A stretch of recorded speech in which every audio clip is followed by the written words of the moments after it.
You're listening to the Blind Tiger Record Club podcast, where we champion music of all genres, and we believe vinyl is king. Vinyl is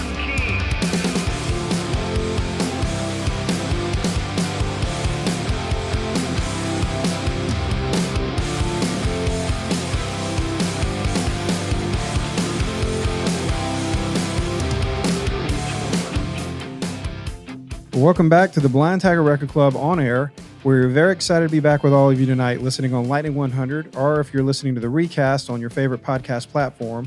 The show is available on podcast platforms like YouTube, Spotify, Apple, really almost all of them. I'm David Williams, and as always, I'm here with Rudy Newman. Hey, everybody. And Kevin Lee. Hey, glad to be here.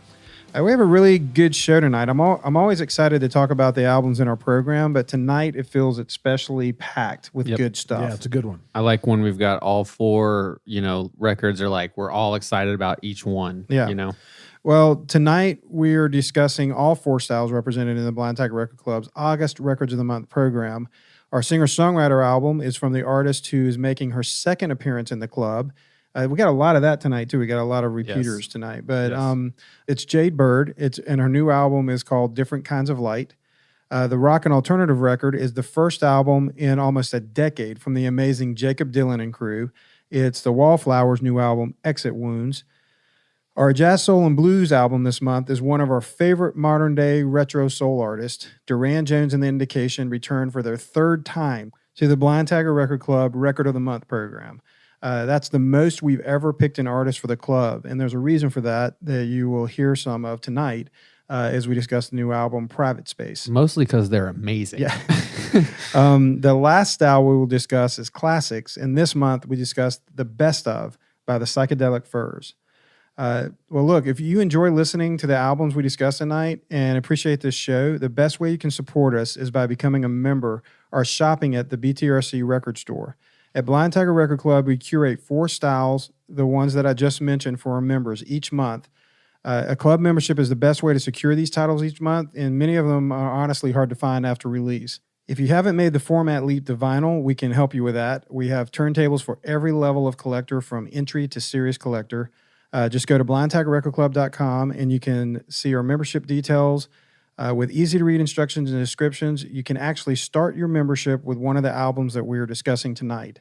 You can also shop the thousands of titles that we have available in the record store. So think about that tonight as you listen to the show. All right, let's get to the show. Let's drop the needle and take a quick listen to the Blind Tiger Record Club's August Records of the Month.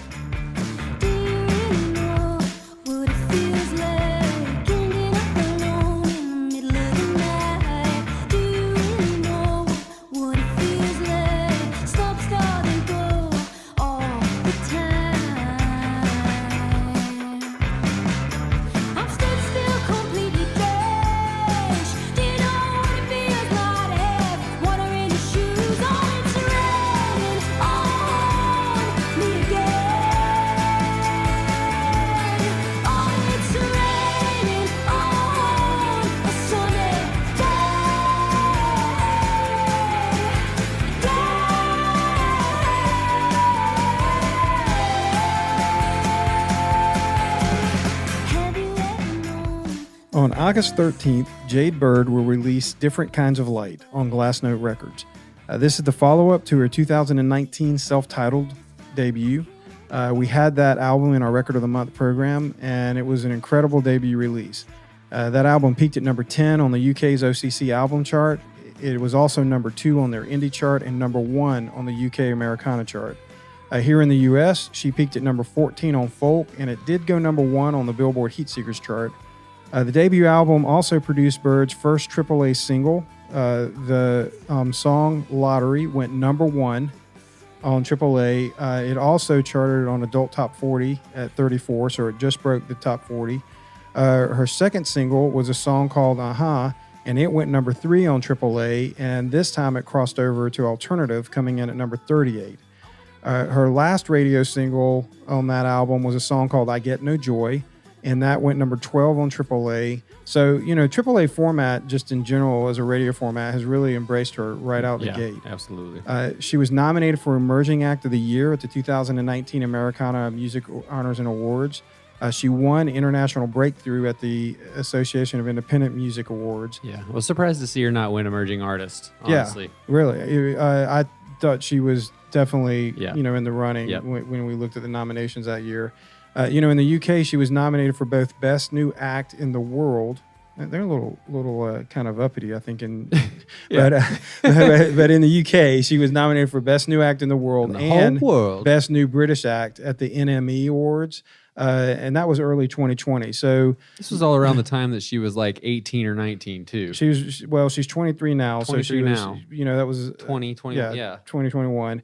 Pre-COVID, she toured along with coming here to the States, she did some headlining, club dates, but she also toured with the Lumineers. She toured with Hozier. All in all, just very, very successful debut release. One of the reasons we had her in the club in early 2019 is when we previewed the album. It's the first time, honestly, since Brandi Carlile's debut that I've heard someone that has like that kind of range vocally. Like she can go from really soft to this big, powerful, belting vocal, just flipping on a dime. It's almost like she's like yelling, but like it's a very controlled, it's very reminiscent of Carlile. Yeah. Very much the same way she uses her vocals. Yeah. It was one of my favorite albums from that year, 2019, when it came out.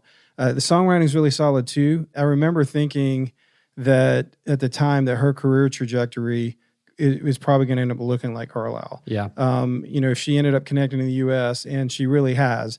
The song that we played at the opening is off the new album. It's called Open Up the Heavens. It went number 19 on AAA earlier this year. The first radio single, however, came out actually before that, and it was a song called Head Start. That song went number 5 on AAA last year and was really kind of the setup for this whole album.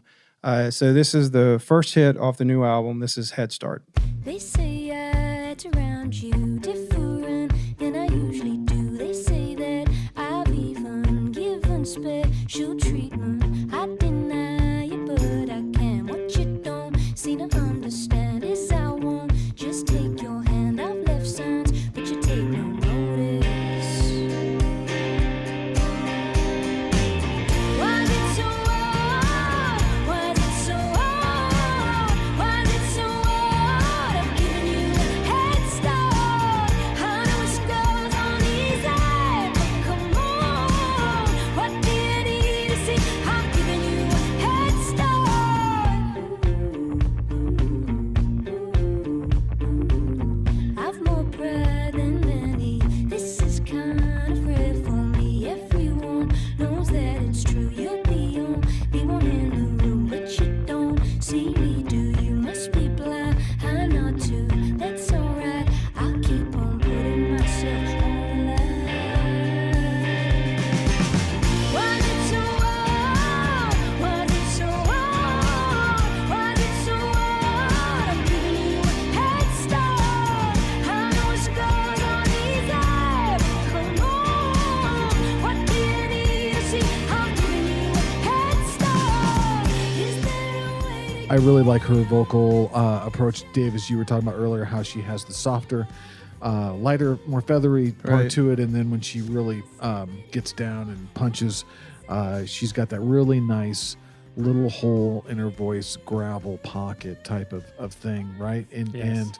And it just throws some dirt on the track, and it makes me feel like she feels it. Yeah. And it just adds an exciting cutting vocal edge to it. And I like the fact that they left it that edgy and didn't mellow it out Clean it too up. much or put too much delay and stuff on it to make it a little bit more passive and digestible, Yeah, maybe yeah. for somebody who wasn't a fan of the edgy stuff. But I think records like this a lot of times tend to go too safe.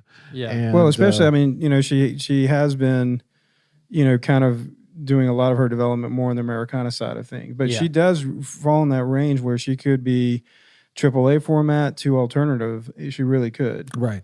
Yeah. I just for my personal taste, I like hearing something from an artist that's not what I hear from a lot of other, something a little right. bit more Yeah. original, Right. or some passion, or something that makes, that's her. Oh, that's Yeah. that's that artist. And for me, on this one, that's what gives that to me. Yeah. And this album feels a little more like rock oriented than the self-titled did, Yeah. Open Up the Heavens has like a very good little electric guitar riff to bring it in. Yeah, there's a lot more of that. Sophomore records, I think, are notoriously tough. Especially when the first album sets some high expectations for the second. When you have emerging artists Yeah. in Americana and that thing. Her debut release, the production hat was primarily worn by Simon Felice. We talked about his production a lot in 2019 because he was the producer not only for her first album, but also for what, in our opinion, when we were having our end of year, show, we had the Lumineers album 3. It was our album of the year. And that one was produced by Simon as well. He's also a member of the Felice Brothers, and he's just very, very much rooted in that Americana scene. And, both as an artist and a producer. And for her second album, though, she worked with the incredible Nashville producer, Dave Cobb. We talk about Dave Cobb all the time on this show, but it's hard to avoid him, even if we want such fans of his production. Yeah. Just in the last year, he has produced albums by Chris Stapleton, Dawes, Jason Isbell and the 400 Unit, Laurie McKenna, Lucas Nelson and the Promise of the Real, Kaleo, and Blackberry Smoke. Yeah. So, he also produced Brandi Carlile's masterpiece, By the Way I Forgive You, as well as did their album, by the Highway Women. And on this album, Bird wanted to add in more of that rock style that you guys are talking about. And so she cited influences like Iggy Pop and Oasis.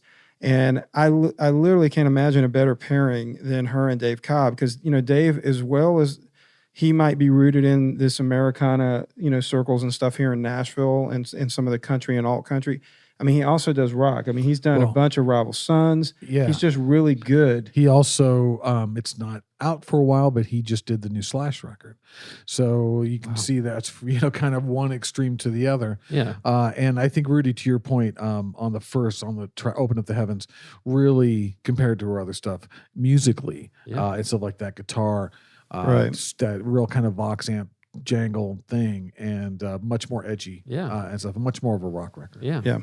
And she had moments of that on the first one, but I just think, wasn't the same as this. Yeah, this felt like an indie rock song. That's the thing. As I think Straight. that's when you have a producer that has done a lot in that space. Maybe a little more. Like Simon Felice has not really done much in that space. Yeah. And so I just think that probably added that extra edge to really push this record over the top. The third single of the new album is a track called Now Is the Time. It has just been released to AAA. I think it's in the it's in the ad stage, like the new music at the format, but it hasn't started charting yet. So I expect to see that on the chart soon. But this is the new single, Now Is the Time. Baby, put your jeans on, put your head on straight. Baby, put your mind at ease on yet another rainy day. Don't get too excited, keep it tempo chase. Just know that I know that ain't seen the best of you, yeah. Lucky to have met what had we done. I know I'm not in that side of the gray skies in my head, but I think you should hear me 'cause I meant it when I said never ever ever seen a better day to get it. Doesn't matter about the weather, now's the time to go and get. So Jade Bird is only 23, and she's really just finding her footing. And I'm sure it's been a roller coaster so far. So, she told NME that she never felt like she could call herself an artist. Whereas now she knows this is her occupation and that this is who she is, and that she said that's incredibly reassuring. Yeah, I'd go ahead and lean into her career now. Yeah. So, this album is a double vinyl, and it's our singer-songwriter record of the month for August. You can also get her self-titled debut from the record store as well. So check out Jade Bird in the store today. Well, that wraps up this episode of the Blind Tiger Record Club on air. Those are the Blind Tiger Record Club's August Records of the Month. We truly hope you heard something that inspired you to explore some new music this week. If you want to find out more about any of the albums we discussed today, go to blindtigerrecordclub.com and go to the homepage, and you can read more about all the records that we talked about on this show. You can also learn how to become a member. One of the biggest perks to memberships is that you don't miss out on these albums. So many of these releases sell out on release day, and they're really hard to find after that. If you like bin diving in record stores, you can do that, but sometimes it's really tough to find these records. With a club membership, you secure your copy every month. You can also start your membership with one of the albums we discussed today. Hopefully, you guys are checking out the podcast and you caught part 1 of our interview with Damon Johnson last Monday. It's a podcast-only episode, and it was a really great interview. Damon shared so many stories, and honestly, many of them you're not going to hear anywhere else. And since we did that interview, there's another story that's happened that we'll share with you at a little bit later date when we're a little bit more free to talk about it. But we're going to take a little break here on our air show, and so until we hear you again, or you can, I guess, hear us again, and we see you again, we want to thank you for all your patronage and for listening to the show, and hopefully checking out the podcast and becoming a member of the Blind Tiger Record Club. Well said, Kev. Part 2 of that interview will air next Monday, August 2nd. Once again, this is podcast only, so make sure that you subscribe and download this episode, and then you can catch up on part 1 if you haven't heard it yet. Our next episode on air on Lightning 100 is September 20th. We have a little bit of a break coming up here, as Kevin was mentioning, but we'll be back at the same time, Monday, September 20th, 8 p.m., right after the 615 on Lightning 100. We'll be discussing the September records of the month. So please follow the podcast, subscribe, like us, leave reviews and comments, tell your friends about the show, email Lightning 100. You can stay up to date on all that we're doing by signing up for our email list at the website. You can also follow us on Instagram and Facebook. But most importantly, keep coming back. Lastly, thank you again to Lightning 100 for always supporting local art and events, and even shows like ours. Until next time, keep the wax spinning.